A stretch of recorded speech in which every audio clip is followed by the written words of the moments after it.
ಈಗ ಅವ್ರಿಗೆ back fire ಆಗಿದೆಯಾ ಅಂತ ಅನ್ನಿಸ್ತಿದ್ಯಾ? ಬಿಕಾಸ್ ನೀವು ವೀಕೆಂಡಲ್ಲಿ ಹೇಳ್ತೀರಿ ಚಾಟಿ ಏಟಿ ಥರದ್ದೊಂದು ಬೇಕಿತ್ತು ಅವರಿಗೆ, ಅಶ್ವಿನಿ ಮತ್ತು ಜಾಹ್ನವಿ ಅವ್ರಿಗೆ ಸರಿಯಾಗಿ ಸಿಕ್ಕಿದೆ ಅಂತ ಹೇಳ್ಬಿಟ್ಟು. ಸೊ ಏನು ನಿಮ್ಮ ಒಪಿನಿಯನ್ ಇದ್ರ ಬಗ್ಗೆ ಎಲ್ಲ ಟೋಟಲ್ ಓವರಾಲ್ ಆಗಿ? ನಾನು ಹೇಳೋದೇನು ಅಂತ ಹೇಳಿದ್ರೆ, ಅವರು ಒಳಗಡೆ ಬಂದಾಗ ಹೋರಾಟಗಾರ್ತಿ ಅಂದ್ಕೊಂಡು ಬಂದರು.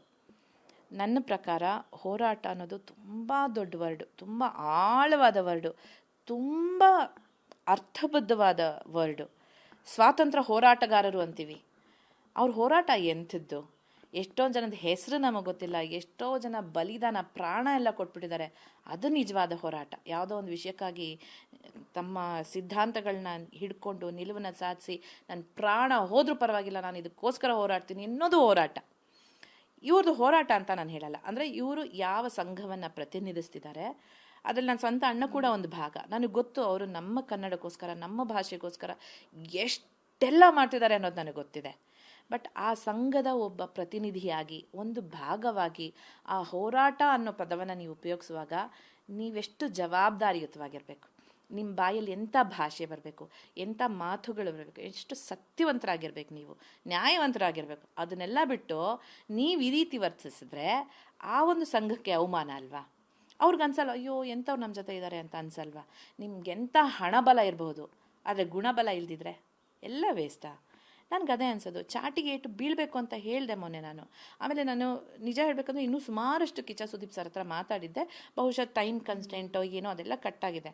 ನಾನು ಹೇಳಿದೆ, ಆ ಹುಡುಗಿನ ಪಾಪ ರಕ್ಷಿತಾನ ಯಾವಾಗ್ಲೂ ಒಂದು ನಾನು ಶೆಟ್ಟಿ ಅವಳು ಶೆಟ್ಟಿ, ಆದರೆ ನಾನು ಶೆಟ್ಟಿ ಅನ್ನೋದು ಯಾರಿಗೂ ಗೊತ್ತಿಲ್ಲ. ಯಾಕಂತ ಹೇಳಿದ್ರೆ ನಾನು ಬೆಂಗಳೂರಿನಲ್ಲೇ ಹುಟ್ಟಿ ಬೆಳೆದವಳು, ಗೊತ್ತಾ? ಹೌದಾ? ಹೌದಾ? ನನ್ನ ಬೇರೆ ಮಂಗಳೂರು, ನಮ್ಮ ಕುಡ್ಲ, ಆಯ್ತಾ? ನನ್ನ ಕಾಂಡ, ಎಲೆ, ಚಿಗುರು, ಹಣ್ಣು, ಹೂ ಎಲ್ಲ ಇಡೀ ಕರ್ನಾಟಕದಲ್ಲಿ ಹರಡಿದೆ. ಬೆಂಗಳೂರಿನಲ್ಲಿ ಹುಟ್ಟಿ ಬೆಳೆದಿದ್ದೀನಿ. ಆಮೇಲೆ ಅಲ್ಲೇನಾಗ್ತಿತ್ತು ಅಂತ ಹೇಳಿದ್ರೆ, ಫಸ್ಟ್ ಅವಳು ಬಂದು ಎಂತ ಗೊತ್ತುಂಟಾ ಅಂತ ಹೇಳಿದಾಗಲೇ ನಮ್ಮ ಭಾಷೆಯ ಖುಷಿ ಅದು. ಅಂದರೆ ಅದು ಎಲ್ರಿಗೂ ಬರುತ್ತೆ. ಇವಾಗ ನಾ ಶಿರ್ಸಿಯವರು ಅಂದರೆ ಬರುತ್ತೆ, ನಾವು ಬಿಜಾಪುರ ಅಂದರೆ ನಮ್ಮೂರು ಅಂತ ಬರುತ್ತೆ. ಅದು ನಾರ್ಮಲ್, ನ್ಯಾಚುರಲ್. ಬಟ್ ನಾವೆಲ್ಲ ಒಂದೇ ಗೂಡಿಗೆ ಸೇರಿದವರು ಕರ್ನಾಟಕಕ್ಕೆ ಬಂದ್ಮೇಲೆ ನಮ್ಮ ಹುಡುಗಿ ಎಂಕ್ಲನೆ ಕುಡ್ಲದಕ್ಕಳು ಅಂತ ಖುಷಿಯಾಗಿತ್ತು. ಬಟ್ ಒಂದೇ ದಿನಕ್ಕೆ ಹೊಟ್ಟೋಯ್ತು ಆ ಹುಡುಗಿ ಬಗ್ಗೆ ಏನೂ ತಿಳ್ಕೊಳಕ್ಕೆ ಆಗಿಲ್ಲ. ಬಟ್ ಏನಂತ ಹೇಳಿದ್ರೆ ಆ ಹುಡುಗಿ ಮಾತು ಲೈಕ್ ಅದೇ ಅಂತಾರಲ್ಲ, ಒಂದು ಸ್ವಲ್ಪ ಫನ್ನಿಯಾಗಿ ಅನ್ನಿಸ್ತಿತ್ತು. ಆಮೇಲೆ ನಿಜ ಹೇಳಬೇಕಂದ್ರೆ ನನಗೆ ಒಳಗಡೆ ಹೋದಾಗ ಅಷ್ಟು ಜನದಲ್ಲಿ ಅಶ್ವಿನಿ ಅವ್ರ ಸೀರಿಯಲ್ ನೋಡಿದ್ದು, ಧನುಷ್ ಅವ್ರ ಸೀರಿಯಲ್ ನೋಡಿದ್ಬಿಟ್ರೆ ಮಿಕ್ಕಿದವ್ರು ಯಾರೂ ನನಗೆ ಗೊತ್ತಿಲ್ಲ. ಕಲರ್ಸ್ ಕನ್ನಡದವರು ಗೊತ್ತಿಲ್ಲ, ಯಾಕಂದರೆ ನಾನು ಟಿ ವಿ ಸೀರಿಯಲ್ಸ್ ಎಲ್ಲ ನೋಡೋದು ಕಡಿಮೆ, ನಮ್ಮ ಕೆಲಸ ಅಷ್ಟೇ, ಮಿಕ್ಕಿದ ನನ್ನ ಬೇರೆ ಕೆಲಸಗಳಿದೆ. ಸೊ ಯಾರೂ ಗೊತ್ತಿರಲಿಲ್ಲ. ಈ ಹುಡುಗಿ ಒಂದೇ ವಾರದಲ್ಲಿ ಹೊಟ್ಟೋಯ್ತಾ ಗೊತ್ತಾಗಲಿಲ್ಲ. ಬಂದ ಮೇಲೆ ಆಮೇಲೆ ಅಲ್ಲಿ ಇನ್ನೊಂದೇನಾಗ್ತಿತ್ತು ಅಂದರೆ, ಆ ಹುಡುಗಿಗೆ ಗೊತ್ತಾಯ್ತಲ್ಲ ಶೆಟ್ಟಿ ಅಂದಾಗ ಒಂದು ಸ್ವಲ್ಪ ಕ್ಲೋಸ್ನೆಸ್ಸು. ನಮ್ಮ ಭಾಷೆ ಅದು ಹೆಂಗೆ ಅಂತ ಹೇಳಿದ್ರೆ, ಹಿಂಗೆ ತಿರುಗಿದ ತಕ್ಷಣ ಇವ್ರು ನಮ್ಮವ್ರು ಅಂದ ತಕ್ಷಣ ಭಾಷೆ ನಮಗೆ ಗೊತ್ತಿಲ್ಲದಂಗೆ ಆ ಭಾಷೆಗೆ ಹೋಗುತ್ತೆ. ಆದ್ರೂ ಎಷ್ಟೊಂದು ಸತಿ ಕನ್ನಡ ಅಂದ್ಕೊಂಡು ಕನ್ನಡದಲ್ಲಿ ಮಾತಾಡಿಸ್ತಿದ್ದೆ. ಅದೇನಾಗೋಯ್ತು, ಇವ್ರು ಬರೀ ತುಳುಲ್ ಮಾತಾಡ್ತಾರೆ, ಕನ್ನಡದಲ್ಲಿ ಮಾತಾಡಿ, ಆ ಥರ ಎಲ್ಲ ಶುರು ಆಗೋಯ್ತು. ನಾವು ಪರ್ಪಸ್ಲಿ ಮಾತಾಡೋದಲ್ಲ, ಠಕ್ ಅಂತ ಕನ್ನಡದಲ್ಲಿ ಮಾತಾಡಿ ಅಂತಲೇ ಹೇಳ್ತಾ ಇದ್ದಿದ್ದು. ಅಲ್ಲಿ ಬಹುಶಃ ಇವರು ಒಂದು ಅಂತನೋ ಅಥವಾ ಇವ್ರದೇ ಒಂದು ಗ್ರೂಪಿಸಮ್ ಅಂತನೋ, ಯಾಕಂದರೆ ಧ್ರುವಂತೂ ಮಂಗಳೂರವರು, ನಾವು 3 ಜನ ಸೇರಿದಾಗಂತೂ ತುಳು ನಮಗೆ ಗೊತ್ತಿಲ್ಲದಂಗೆ ಬಾಯಲ್ಲಿ ಬಂದ್ಬಿಡೋದು. ಬಟ್ ನಾವು ಮತ್ತೆ ರಿಮೈಂಡ್ ಮಾಡ್ಕೊಳ್ತಿದ್ವಿ, ಇದು ಕನ್ನಡ. ಇನ್ನೊಂದೇನಿತ್ತು ಅಂತ ಹೇಳಿದ್ರೆ, ತುಳು ಕರ್ನಾಟಕದ ಹೊರಗಿನ ಭಾಗ ಅಲ್ಲ, ನಮ್ಮದೇ ಕರ್ನಾಟಕದ ಒಂದು ಭಾಗ. ಸೊ ಅದೆಲ್ಲೋ ಒಂದೆರಡು ಮಾತು ಆ ಕಡೆ ಈ ಕಡೆ ಬಂದರೂ ತಪ್ಪಾಗ್ಲಾರ್ದು. ಯಾಕಂದರೆ ಅಲ್ಲಿ ದೊಡ್ಡ ಕಂಬಳದ್ದೇ ಹಾಕಿದ್ರು, ಒಂದು ದೊಡ್ಡ ಫೋಟೋ, ಕಂಬಳ ಎಲ್ಲಿಂದ ಬಂದಿರೋದು. ಸೊ ಅದೆಲ್ಲ ನಾವು ಸಮರ್ಥಿಸ್ಕೊಳ್ತಾ ಇದ್ವಿ. ಬಟ್ ನಾವು ಆದಷ್ಟು ಅಲ್ಲ, 99.9% ಕನ್ನಡದಲ್ಲೇ ಮಾತಾಡಿದ್ದು. ಆ ಹುಡುಗಿ ಕನ್ನಡ ಬರಲ್ಲ. ಆ ಹುಡುಗಿ ಬಗ್ಗೆ ನಂಗೊಂದು ಹೆಮ್ಮೆ ಅಂತ ಹೇಳಿದ್ರೆ, ನಾನು ಸ್ವಲ್ಪ ಆ ಕಡೆ ಈ ಕಡೆ ಬರ್ತಿದ್ದೀನಿ, ಚಾಟಿಗೇಟಿಗೆ ಆಮೇಲೆ ಬರ್ತೀನಿ.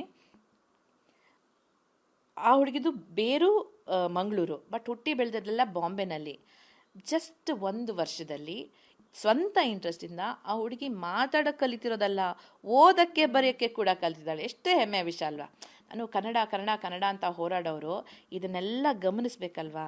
ನಮ್ಮ ಕನ್ನಡದ ಹೆಣ್ಮಕ್ಳು ಐ ಡೋಂಟ್ ನೋ ಕನ್ನಡ ಅಂತ ಹೇಳೋ ಟೈಮಲ್ಲಿ ಈ ಹುಡುಗಿ ಇಂಟ್ರೆಸ್ಟಿಂದ ಅವ್ರು ಯೂಟ್ಯೂಬ್ ಮಾಡಿಕೊಂಡು ಕನ್ನಡದಲ್ಲಿ ಕಷ್ಟಪಟ್ಟು ಮಾತಾಡಿಕೊಂಡು ಕಲಿತಿರುವಾಗ ಅದಕ್ಕೆ ನಾವು ಸಪೋರ್ಟ್ ಮಾಡಬೇಕು, ಅದನ್ನು ಹೀಯಾಳಿಸ್ಬಾರ್ದು. ಫಸ್ಟ್ ಮಾಡಿದ್ದೀವಿ, ತಮಾಷೆ ಮಾಡಿದ್ದೀವಿ, ಬಟ್ ನಾಟ್ ಟು ಹರ್ಟರ್. ನಿಮ್ಮ ಮುಂದೆನೆ ಆ ಲೈಕ್ ಅದೇ ಅಂತ ಅವ್ರ ಹತ್ರ ಮಾತಾಡಿದಾಗ ಅವ್ರಿಗೂ ತಮಾಷೆ ಅನಿಸುತ್ತೆ.